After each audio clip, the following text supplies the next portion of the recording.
ഇനി ഈ സംഭവത്തിൽ തന്നെ ഒന്ന് ആലോചിച്ച് നോക്കൂ. 4 വോട്ടർ ID കാർഡ് ഒരാൾ കയ്യിൽ വെക്കുക എന്ന് പറഞ്ഞാൽ അത് ലഘുവായ കുറ്റകൃത്യമാണോ?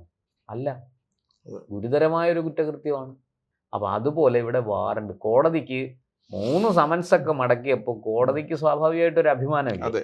കോടതിയുടെ അന്തസ്സ് കാത്തു സൂക്ഷിക്കണം. അത് പോലീസിനും വേണ്ടേ? തീർച്ചയായിട്ടും. നമസ്കാരം, ഭാരതരവിലേക്ക് വീണ്ടും സ്വാഗതം. നമസ്കാരം. നമസ്കാരം പ്രശാന്ത്.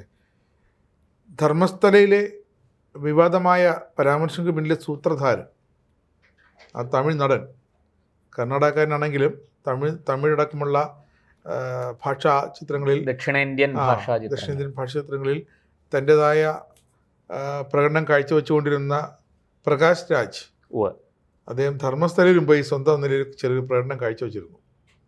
അപ്പം പക്ഷേ ഇവിടുത്തെ വിഷയം അതല്ല. അങ്ങനെ വളരെയേറെ ബുദ്ധിമുട്ടിൽ കൂടെ പോയിക്കൊണ്ടിരുന്ന പ്രകാശ് രാജിന് ഇപ്പം എന്ത് ഒരു ഒരു മുട്ടൻ പണി വന്നിട്ടുണ്ട്. പ്രകാശ് രാജ് ഒരിക്കലും പ്രതീക്ഷിക്കാത്ത ഒരു കാര്യം, അതും നമ്മുടെ കർണാടക കോൺഗ്രസിൻ്റെ DK ശിവകുമാറിൻ്റെ ഒക്കെ കളിത്തോഴൻ അല്ലെങ്കിൽ ഉറ്റ ചങ്ങാതി എന്നൊക്കെയാണ് അറിയപ്പെടുന്നത്. അതിന് കാരണമുണ്ട്, പിന്നീട് പറയാം. എന്തായാലും ഇപ്പോഴത്തെ ഏറ്റവും പുതിയ സംഭവവികാസങ്ങൾ, പ്രകാശ് രാജ് നിൽക്കുമോ അകത്ത് പോകുമോ അല്ലേ? പ്രകാശ് രാജ് ഈ പറഞ്ഞതുപോലെ അതൊരു പ്രധാനപ്പെട്ട ചോദ്യമാണ്. അകത്താകാനുള്ള സാധ്യത വളരെ കൂടുതലാണ്. കാരണം കോടതി ജാമ്യമില്ലാ വാറണ്ട് പുറപ്പെടുവിച്ചിരിക്കുക. ധർമ്മസ്ഥലയുമായിട്ട് ഇതിനൊരു ബന്ധവും അതിന് വരുന്നതേ ഉള്ളൂ. ഇത് വേറൊരു ഗുരുതരമായ കുറ്റമാണ് ആരോപിക്കപ്പെട്ടിരിക്കുന്നത്. അപ്പോൾ ഈ ജാമ്യമില്ലാ വാറണ്ടിൽ ഹൈക്കോടതി പോയാലേ എന്തെങ്കിലും നടക്കുള്ളൂ. ഹൈക്കോടതിക്ക് മാത്രമേ അക്കാര്യത്തിൽ എന്തെങ്കിലും ഒരു നടപടി സ്വീകരിക്കാൻ കഴിയുള്ളൂ. ഈ അറസ്റ്റ് തടയാനോ അല്ലെങ്കിൽ ഈ ജാമ്യമില്ലാ വകുപ്പ് എടുത്ത് കളയാനൊന്നും പറ്റില്ല. പക്ഷേ ഈ വാറണ്ട് ഇങ്ങനെ ഇഷ്യൂ ചെയ്തതിൽ എന്തെങ്കിലും ഒരു നടപടി ഇനി സ്വീകരിക്കണമെങ്കിൽ അത് കർണാടക ഹൈക്കോടതിക്ക് വേണം. അത് വേണം. ഇത് കേസ് വളരെ സങ്കീർണമാണ്. അതായത് ഒരു വ്യക്തിക്ക് നമുക്കറിയാമല്ലോ, ഒരു വോട്ടർ ID കാർഡേ പാടുള്ളൂ. നമുക്ക് ഒരു വോട്ടേ ഉള്ളൂ. ഞാൻ ഒരു വ്യക്തിയാണ്, ഇന്ത്യൻ പൗരനാണ്, എനിക്ക് ഒരു വോട്ടേ ഉള്ളൂ, 2 വോട്ടില്ല. ലോക്സഭയിലേക്ക് എനിക്കൊരു വോട്ടുണ്ട്, നിയമസഭയിലേക്ക് എനിക്കൊരു വോട്ടുണ്ട്, എനിക്ക് തദ്ദേശ സ്ഥാപനത്തിലേക്ക്, ഞാൻ ഏത് തദ്ദേശ സ്ഥാപന പരിധിയിൽപ്പെടുന്നോ അവിടെ എനിക്കൊരു വോട്ടുണ്ട്. കോർപ്പറേഷൻ ആണെങ്കിൽ കോർപ്പറേഷൻ, പഞ്ചായത്താണെങ്കിൽ പഞ്ചായത്ത്, ജില്ലാ പഞ്ചായത്താണെങ്കിൽ ജില്ലാ പഞ്ചായത്ത്. നമ്മുടെ വോട്ടർ പട്ടികയിൽ നമ്മുടെ പേര് ഏത് തദ്ദേശ സ്ഥാപനത്തിലാണോ അവിടെ വോട്ട്, ആ സ്ഥാപനം ഏത് അസംബ്ലി മണ്ഡലത്തിലാണോ അവിടെ വോട്ട്, ഈ അസംബ്ലി മണ്ഡലം ഏത് ലോക്സഭാ മണ്ഡലത്തിലാണോ അവിടെ വോട്ട്. ഇത്രേ ഉള്ളൂ. ഇവിടെ പ്രകാശ് രാജിന് 4 വ്യത്യസ്തമായ വോട്ടുണ്ട് 3 സംസ്ഥാനങ്ങളിലായി: കർണാടക, തമിഴ്നാട്, തെലുങ്കാന. അതായത് പറയുന്നത് ബംഗളൂരുവിലെ ശാന്തിനഗർ വളരെ പ്രസിദ്ധമാണ്, വലിയ പണക്കാരൊക്കെ താമസിക്കുന്ന സ്ഥലമാണ്. തെലങ്കാനയിലെ സെരിലിംഗംപള്ളി, അതുപോലെ തമിഴ്നാട്ടിലെ വേളാച്ചേരി. ഈ 3 സ്ഥലങ്ങളിലായിട്ട് 4 വ്യത്യസ്ത വോട്ടർ ID ഉണ്ടെന്ന് ആരോപിച്ച് വേളാച്ചേരി ചെന്നൈയിലാണ്. അതെ, സിറ്റിയാണ്. അതെ. അത് ഈ പറഞ്ഞ പോലെ വലിയ രാഷ്ട്രീയ നേതാക്കളും സിനിമാക്കാരും ഒക്കെ താമസിക്കുന്ന ഒരു ഏരിയയാണ്. അപ്പോൾ ഇവിടെ ഇങ്ങനെ ഇയാൾക്ക് 4 വോട്ടർ ID കാർഡ് ഉണ്ടെന്നും പറഞ്ഞ് ഒരു കേസ് കൊടുത്തിരിക്കുന്നത് K. ദിലീപ് കുമാർ എന്നയാളാണ്. ശേഷാദ്രിപുരം സ്വദേശിയാണ്, അഭിഭാഷകനാണ്. ഇദ്ദേഹം ബംഗളൂരു കോടതിയിലാണ് കേസ് കൊടുത്തിരിക്കുന്നത്. മാത്രമല്ല ഈ വേളാച്ചേരിയിൽ 2 വോട്ടുണ്ടെന്നാണ്. നമുക്ക് ഒരു സ്ഥലത്ത് 2 വോട്ട്. എന്തായാലും കേസ് കോടതി പ്രഥമ ദൃഷ്ടിയ കഴമ്പുണ്ടെന്ന് കണ്ടിട്ടാണ് കേസ് നമ്പർ എടുത്തിരിക്കുന്നത്. അങ്ങനെ 3 തവണ എന്തോ സമൻസ് അയച്ചു. 3 തവണ ഇയാൾ ഹാജരായില്ല. നോക്കൂ, നമ്മളൊക്കെ ഒരു സമൻസ് കിട്ടിയാൽ നമ്മൾ പ്രതിയാണോ വാദിയാണോ എന്താണെങ്കിലും ശരി, അറിയപ്പെടുന്ന ഒരാളാണ്. ഇനി ഇയാൾക്ക് ഈ പറഞ്ഞ പോലെ സിനിമാ അഭിനയത്തിന്റെ തിരക്കൊക്കെ ഉണ്ടെങ്കിൽ അവധിക്ക് കൊടുക്കാമല്ലോ. അതൊന്നും ചെയ്തിട്ടില്ല എന്നാണ്. ഒരു അഡ്വക്കേറ്റിനെ വെച്ച് ജാമ്യം എടുക്കാമല്ലോ. ഒരു അഡ്വക്കേറ്റിനെ, അയാൾക്ക് ലീഗൽ അഡ്വൈസേഴ്സ് ഉണ്ടാവും. വലിയ നടൻ മാത്രമല്ല, നിരന്തരം രാഷ്ട്രീയ പ്രസ്താവനകൾ നടത്തി വിവാദത്തിലാകുന്ന, പ്രത്യേകിച്ച് ഇന്ത്യൻ പ്രധാനമന്ത്രിയെ പുറകെ നടന്ന് അപമാനിച്ചുകൊണ്ടിരിക്കുന്ന ഒരാളാണ്. അപ്പോൾ അതുകൊണ്ട് തന്നെ വക്കീലന്മാരെ എല്ലാം നിരയായിട്ട് നിരത്തി നിർത്തിയിട്ടുണ്ടാകും. അങ്ങനെ ഒക്കെയുള്ള പ്രകാശ് രാജ് എന്തുകൊണ്ട് ഈ സമൻസിന് മറുപടി കൊടുത്തില്ല? ഒരു ചോദ്യം. തമിഴ്നാട് കോൺഗ്രസ് നേതൃത്വവും മറുപടി പറയേണ്ട ഒരു കാര്യമാണ്. തമിഴ്നാട് കോൺഗ്രസ് നേതൃത്വവും ബംഗളൂരുവിലെ കർണാടകയിലെ കോൺഗ്രസ് നേതൃത്വവും ഈ പ്രകാശ് രാജിനെ സംരക്ഷിക്കുന്ന ആൾക്കാരും കർണാടകയിലെ DK ശിവകുമാർ സർക്കാർ അല്ലെങ്കിൽ അവിടുത്തെ കോൺഗ്രസ് ഘടകവും മറുപടി പറഞ്ഞു. കാരണം അതിനൊരു കാരണമുണ്ട്. ജൂൺ 17 ഈ ധർമ്മസ്ഥലയിലെ ആരോപണങ്ങൾ ചിന്നയ്യയുടെ മാസ്ക് മാൻ അല്ലേ, ചിന്നയ്യ പറയുന്നു എന്നോട് ഇതൊക്കെ പറയാൻ പറഞ്ഞത്, ഈ മൃതദേഹങ്ങൾ കുഴിച്ചിട്ടുണ്ടെന്ന് പറയാൻ പറഞ്ഞത് നടൻ പ്രകാശ് രാജാണ്.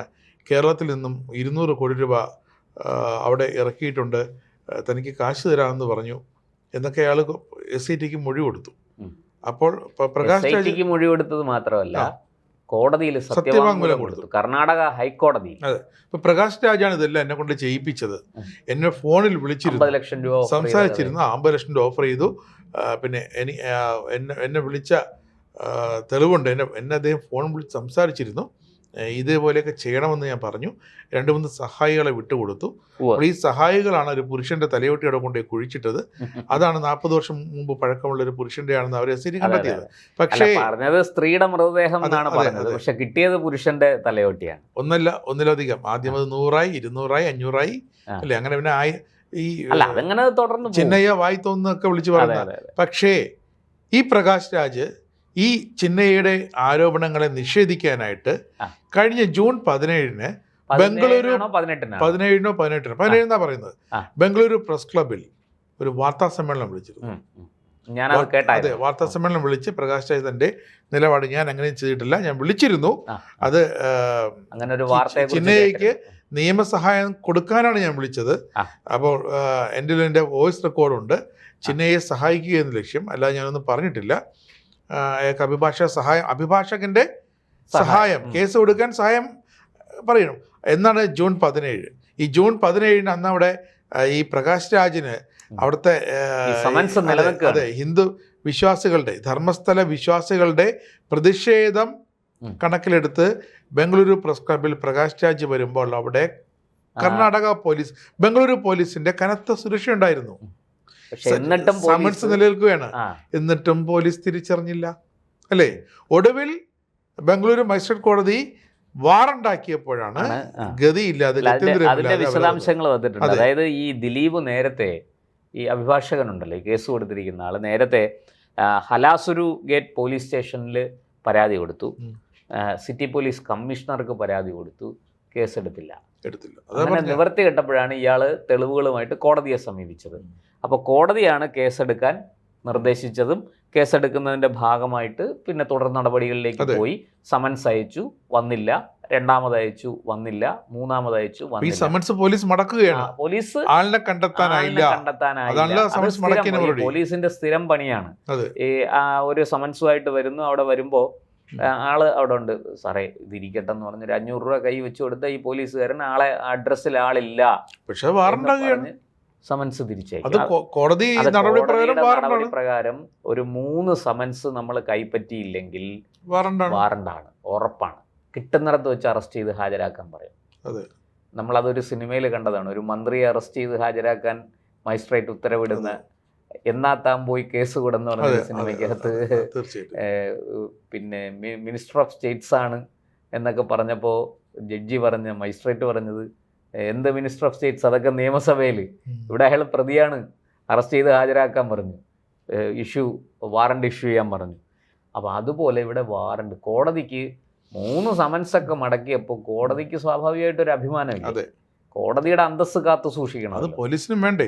തീർച്ചയായിട്ടും ബംഗളൂരു പോലീസിനും വേണ്ടേ? ബംഗളൂരു പോലീസൊക്കെ നമുക്കറിയാം. പക്ഷെ കൺമുന്നിൽ സമൻസ് ഉള്ളൊരു വ്യക്തി കൺമുന്നിൽ വന്നിരിക്കുകയല്ലേ, അവർ ചെയ്യില്ലല്ലോ. മണിക്കൂറോളം പ്രസ് മീറ്റ് വിളിച്ചു, മാധ്യമപ്രവർത്തകരുമായിട്ട് ഏതാണ്ടൊക്കെ അവർക്കെതിരെ പരാമർശം നടത്തിയ പ്രകാശ് രാജ് അവരുമായിട്ട് ഒരുപാട് തർക്കത്തിനും സമയം കണ്ടെത്തിയിട്ടാണ് പോയത്. അല്ലാതെ പെട്ടെന്ന് പ്രകാശ് രാജ് അടിസ്ഥാനപരമായിട്ട് ഈ BJP RSS വിരോധം ഉള്ള ഒരു നടനാണ്.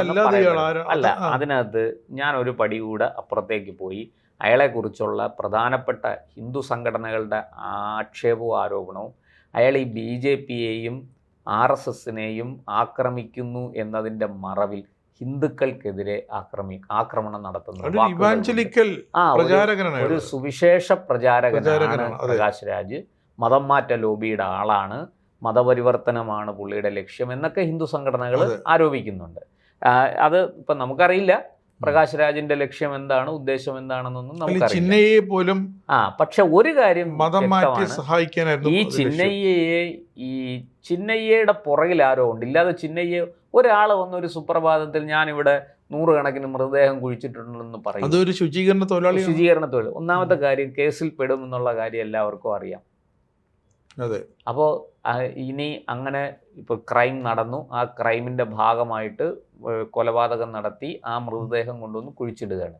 ഈ മൃതദേഹം കുഴിച്ചിടുന്ന ആളിന് ഉറപ്പായിട്ടും അറിയാം ഇത് ക്രൈമാണ്, ഇത് കുറ്റകൃത്യമാണ്, ഞാൻ അകത്താവും, ഇവരെ സഹായിക്കാൻ പാടില്ല എന്നറിയാം. ഇനി ഗതികേടിന് സഹായിച്ചു, പക്ഷെ അയാൾ ഇത് ഏതെങ്കിലും വിധത്തിൽ ഇത് നിയമത്തെ സഹായം തേടില്ലേ? അധികൃതരെ ഈ വിവരം അറിയിക്കില്ലേ? സാറേ എന്നെ കൊണ്ട് ഇത് ചെയ്യിച്ചു, ഭീഷണിപ്പെടുത്തി, എന്നെ ഭയപ്പെടുത്തി, എന്നെ കൊല്ലുമെന്ന് പറഞ്ഞു എന്നൊക്കെ, അങ്ങനെയൊക്കെയല്ലേ ആൾക്കാർ രംഗത്ത് വരുന്നത്. പക്ഷെ ചിന്നയ്യ അങ്ങനെയൊന്നും അല്ല രംഗത്ത് വന്നത്. ചിന്നയ്യ രംഗത്ത് വന്നത് ധർമ്മസ്ഥലയിൽ വലിയ സ്ത്രീ പീഡനം നടക്കുന്നു, പെൺകുട്ടികളെ കടത്തിക്കൊണ്ടു പോകുന്നു, ലൈംഗിക പീഡനത്തിന് വിധേയമാക്കുന്നു, എന്നിട്ട് കൊലപ്പെടുത്തി കുഴിച്ചിടുന്നു എന്നൊക്കെയാണ് പറഞ്ഞത്.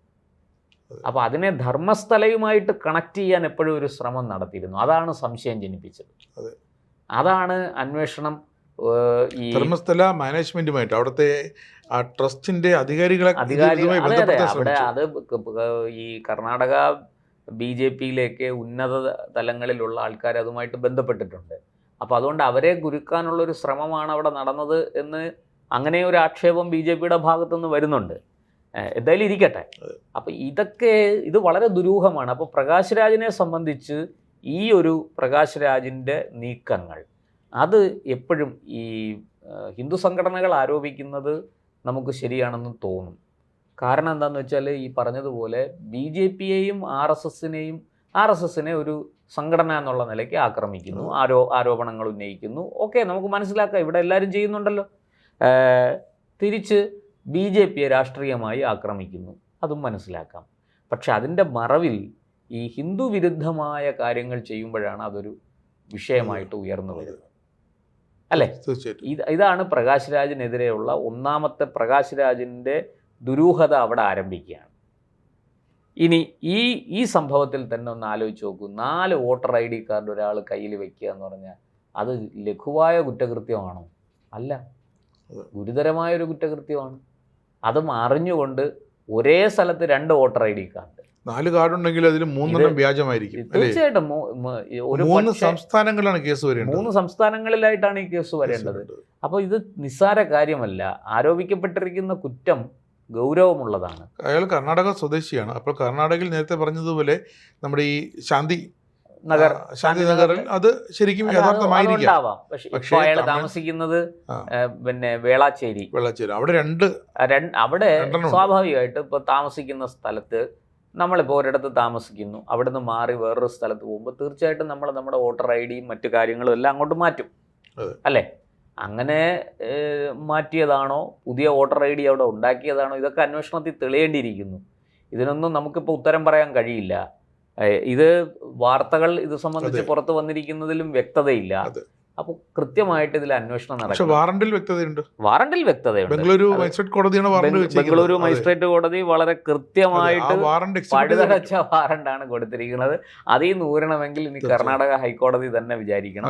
അല്ലാതെ അതും ഹൈക്കോടതി അങ്ങനെ നേരിട്ട് ഈ പറഞ്ഞതുപോലെ ഒരു വാറണ്ടിനെ റദ്ദാക്കാനൊന്നും കോടതി പറയില്ല.